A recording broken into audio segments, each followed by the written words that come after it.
My name is Joe Quinzat, and along with my wife Ann Westcott, it has been our great privilege and honor to have a little tiny fraction of a time slice here in the overall history of Cave of the Mounds. We've been here for about the past 16 years, and it is our pleasure to welcome you today, and thank you so much for being here for our 75th anniversary celebration. 75 years ago today, general public tourists first got to see the cave, and that wonder that a lot of you saw many hundreds, if not thousands of times when you were tour guides here. So we are very honored that you would come back and spend some time with us today to help us celebrate. So thank you very much for that.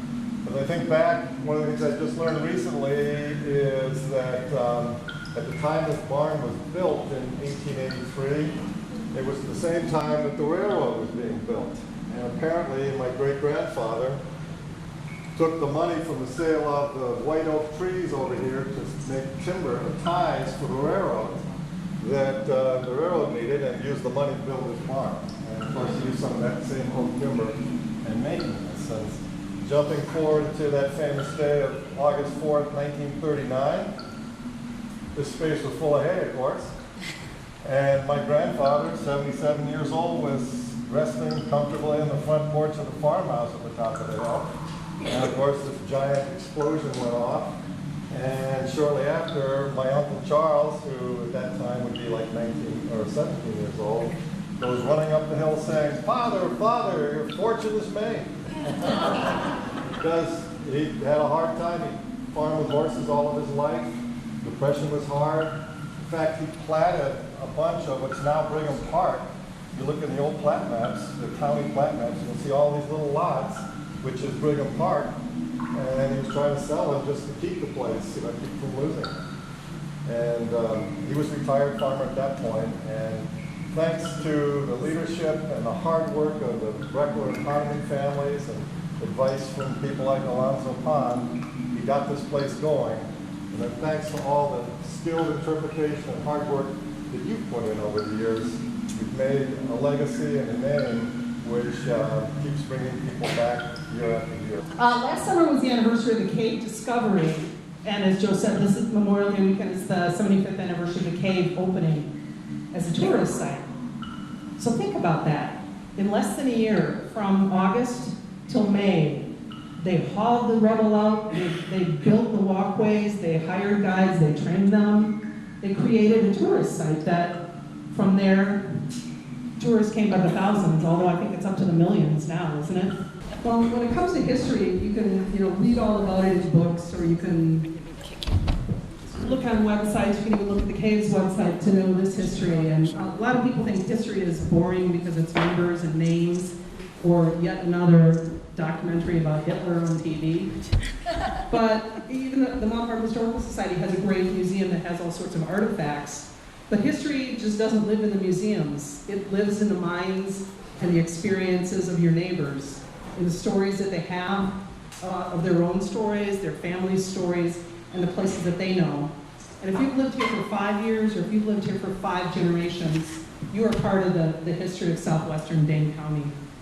And that's why being part of people's history is why I'm pleased to introduce this panel. They're among many people in the community, like you all, who have lived the history of this place. Shirley Martin is the daughter of Carl Breckler, who with Fred Hahnemann had the idea to turn the cave into a tourist attraction that would be good for the local economy. Turns out it was a pretty good idea. She started in the family business early and worked at the cave from 1943 to 1955, and then again from 1968 to 1978. She was 8 years old when the famous blast happened. No, that's wrong. Okay. She wasn't going to be born again for another 30 years. You were 10, weren't you? Her parents hadn't even met yet. Yeah, that's it. However old Steve was, that's what I was. Okay. Okay. 10. You I can thought it correct. You can correct her when. I will. Math. We don't need it. And Steve Hopkins, sitting next to her, worked at the cave on weekends when he was in high school. He worked with Shirley, and they were high school classmates, I believe. So. We were kindergarten classmates. Okay.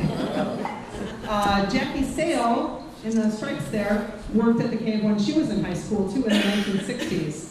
And her husband Ron worked there too.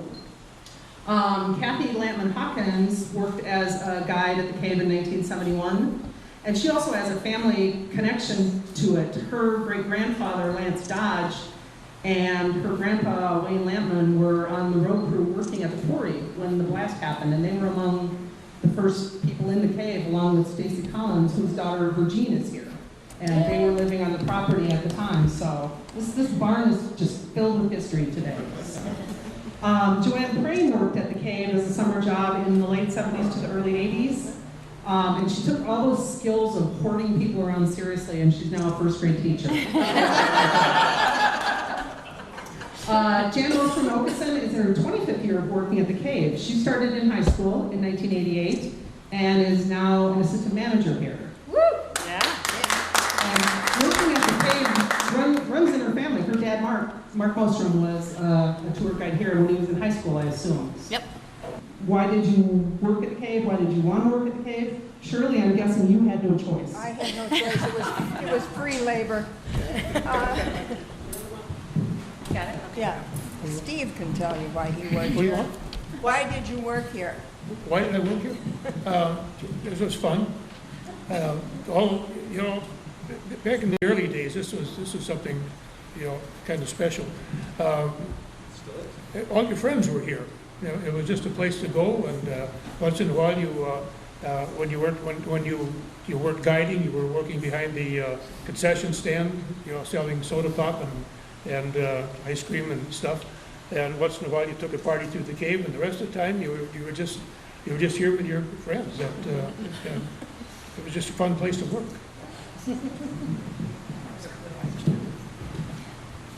Okay. It took me a while to get my foot in the door because all the kids from Barnwell were here working. So I had to kind of wait for a slot. So I didn't get in until between my senior year in high school and when I went to MATC. And it certainly wasn't for the pay, but it was certainly for bragging rights. And I can be a little dramatic, so it fit perfectly for my personality.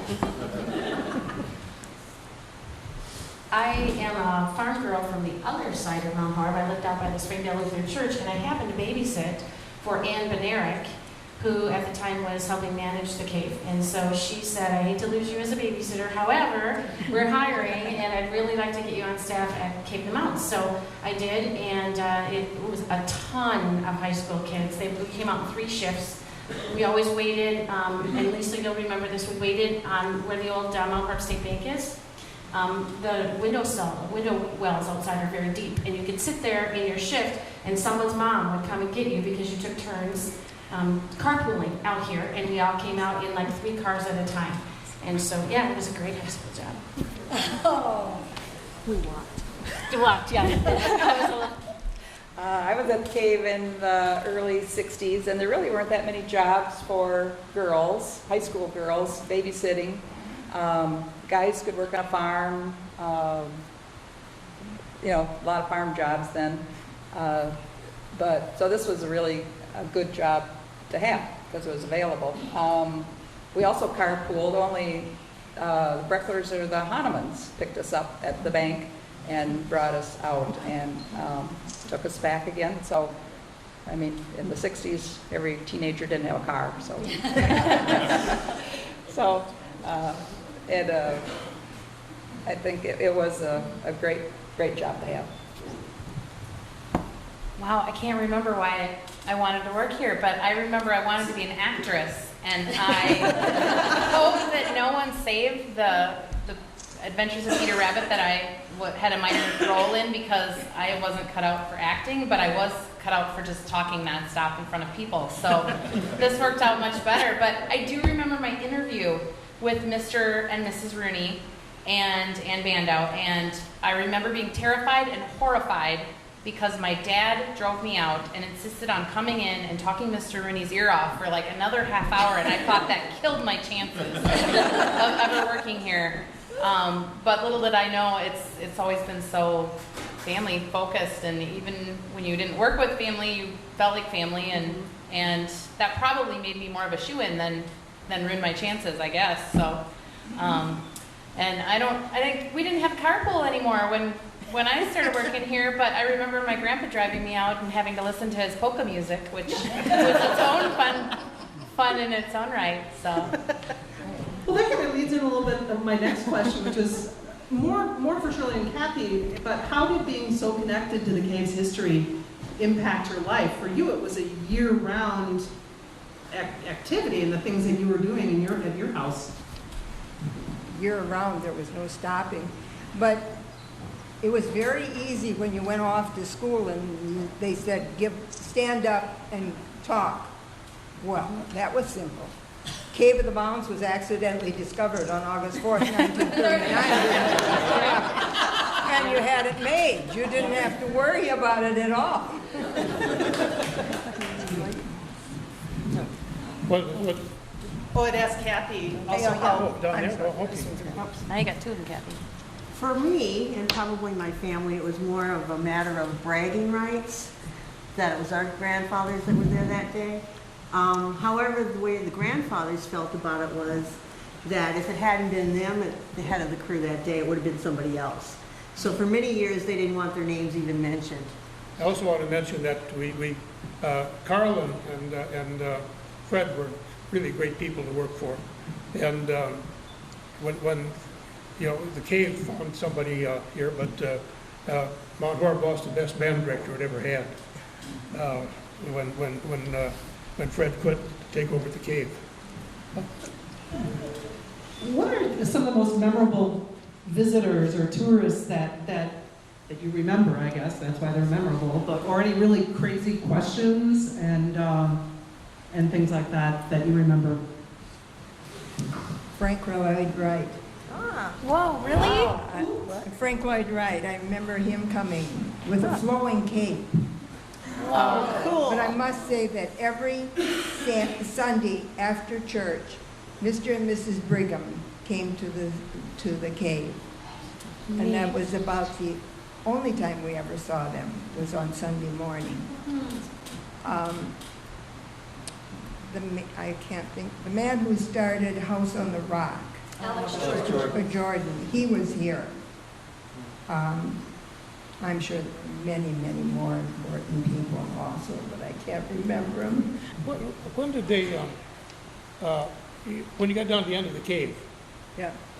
you had to come back, but somewhere along the line they made that other The Right. tunnel. so you could come out Yeah. without running into the crowd coming in. Right, around the And that was a sort of a man-made or a man-developed Yeah. corridor through the cave. tunnel. And Yeah.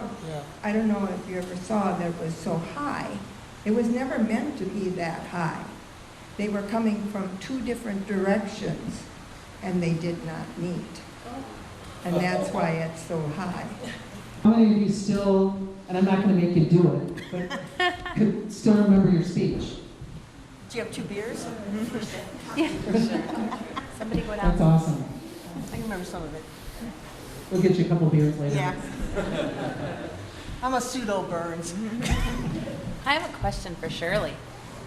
So nowadays we have a pretty, several pages worth of science that we teach our guides and tell them about that. And having Alonzo Pond as the first manager, and I think that was his title, and having his scientific insight in the first tours, what was some of the science and how was that taught to some of the guides? And then also, over the years we've used the word lifeline, but there aren't any other caves that use that term. It's a Cave of the Mounds nickname more than anything, I think. But how did that work for the new guides? Or what do you remember them teaching? What were the highlights of the tour? The lifeline. Alonzo was brought in for his, because of archaeology and such. And he is the one that originally wrote the first cave speech, so that's how you always learned all about it. And he would go, if I'm not right, he would follow, you would have to take him through the cave before you could do a tour of your own. He was a stickler on a lot of things. And then a lot of things he really didn't care about. He was a very interesting man. But as for, it's hard to think on, Oh, like sorry. this. You didn't warn me. I didn't, I just thought of it. I think most of it was all Alonzo that they learned from. Obviously, my dad had no idea about a cave. He was a banker. And Mr. Hahnemann, I'm sure, didn't know anything about a cave either. He was a band man. Most two unlikely people to run a cave. But I thought they did very well. They But- did great. We owe them a lot. That's really neat. You told me that, that your dad, Carl, and Fred arrived in Mount Orb about within a couple of days of each Within a other. couple of days of They each had known other, each yeah, other, and all their, all their ever lives. since. Yes. Yeah. My father and Fred came to Mount Orb within 2 days of each other back in 1917 or 18, someplace in there. They had both bought land from Mr. Brigham. Mark was talking about land up by Brigham Park that had been lotted off. And both of them had bought land up there. At this point, I'm the only one that owns up there now. I'm surrounded by Brigham Park.